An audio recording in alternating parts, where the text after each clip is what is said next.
Have you ever finished a box of chocolates and felt a little guilty about tossing the empty container? What if I told you that instead of throwing it away, you could turn it into a perfect little seed starter?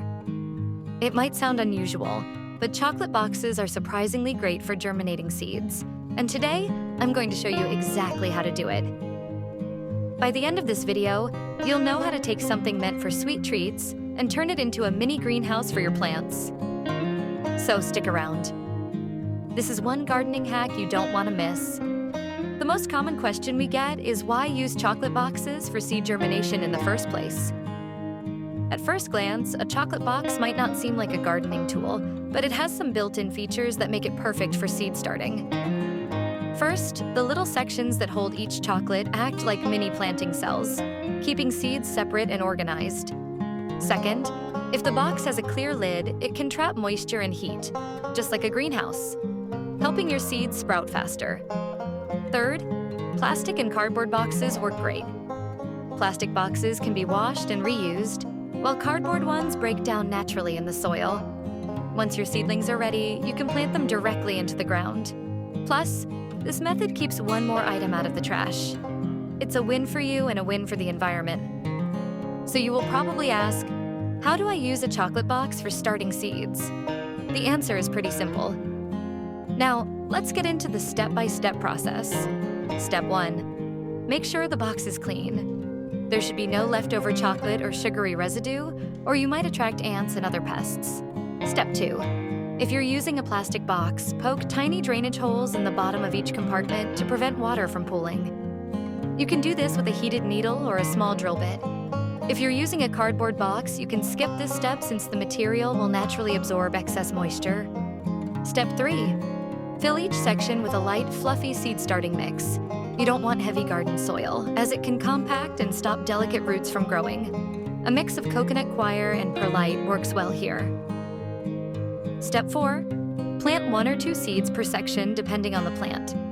Lightly cover them with soil and mist them with water. Don't drench them. These small compartments don't need a lot of moisture. Step 5. If your box has a lid, leave it slightly open to allow air circulation. If not, you can cover it loosely with plastic wrap and poke a few holes for airflow. This will keep the humidity levels just right. Step 6. Place the box in a warm spot with indirect sunlight. A windowsill works great.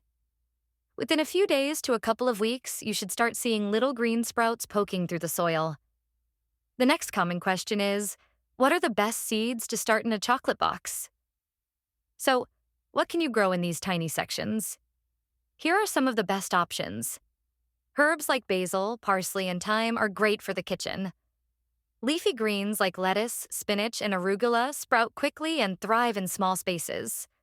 Vegetables like tomatoes and peppers start small but grow into productive plants.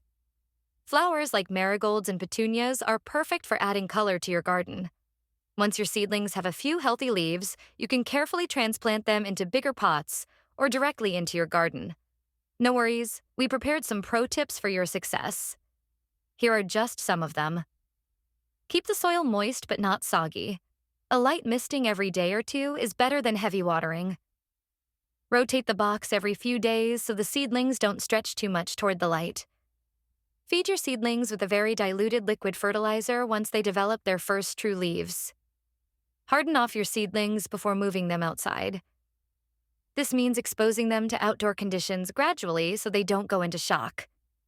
And that's it. Who knew that a simple chocolate box could be such a game changer for seed starting? It's easy, eco-friendly, and free. If you found this gardening hack helpful, let us know in the comments. What seeds will you start in your chocolate box? Also, if you want more creative, low-cost gardening ideas, be sure to like this video, subscribe to the channel, and hit that notification bell so you never miss a tip.